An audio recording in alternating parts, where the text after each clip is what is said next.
مع دقيقة المثمر كل يوم نصائح زراعية من أجل فلاحة عصرية مربحة وأكثر مردودية.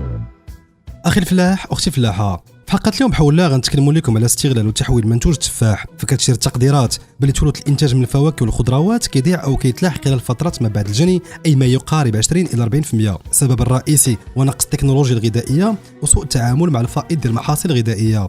فالتصنيع والتحويل الغذائي من اهم وسائل حفظ الفائض ديال الانتاج الزراعي، وبالخصوص في السنوات للانتاج كثير. وهو طريقه مهمه باش نحصلوا على منتجات غذائيه جديده وعندها قيمه غذائيه عاليه كالمربيات والمخللات والمكسرات. الا ان التصنيع الغذائي كيحتاج لصناعات اخرى مكمله، مثل صناعه مواد التعبئه والتغليف وادوات التصنيع المختلفه والتسويق والنقل وغيرها. فبالنسبه لحفظ منتوج فاكهه التفاح، من ضروري اختيار الاصناف اللي كتوالم مع الحفظ في اماكن خاصه وفي درجه حراره منخفضه وثابته.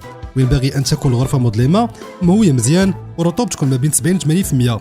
ولازم نقوموا بمراقبه منتظمه للفاكهه ونزولوا التفاح المجروح الملوث من الصنادق كلهم.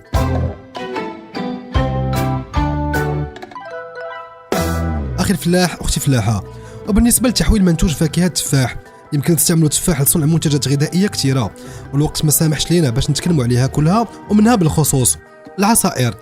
فجوج كيلو من التفاح يمكن تعطينا حتى ل1 لتر من العصير بالنسبه لاصناف خاصه بالعصير. وعمليه تحويل العصير كتطلب تعقيم الزجاجات في 78 درجه من اجل ان تكون قادره على الحفاظ على العصائر. وكنلقاو في السوق انواع ومواد اخرى للتعليب والحفظ، المربى او الكومبوت المصنوع من الفواكه المطبوخه او الطازجه بدون او مع القليل من السكر. فكيلوغرام من التفاح كيعطي تقريبا 600 غرام من المربى او الكومبوت، واللي كيمثل حوالي 60% من الفاكهه المستعمله. وخل التفاح واليوم محلول مخفف من حبد الخليك او الاستيك من 4 الى 6%، يمكن تستعملوه بوحده او كعامل اضافي في المواد الغذائيه، وايضا كماده حافظه الاغذيه. وبالاضافه لهذه المنتجات المحوله من التفاح، يمكن لنا نلقاو منتجات اخرى مثل الحلويات اللي كتدخل فيها فاكهه التفاح واللي كتستخدم في المطبخ مع الاطباق والمعجنات.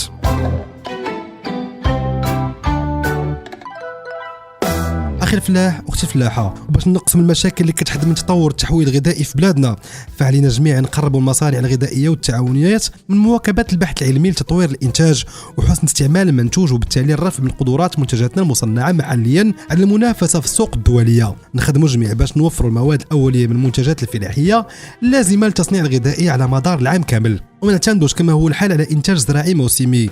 ونقوي قدرات الفلاحين والتعاونيات ومنتجاتهم على المنافسه من ناحيه الجوده والشكل والسعر مقارنه مع منتجات الشركات والدول الاخرى.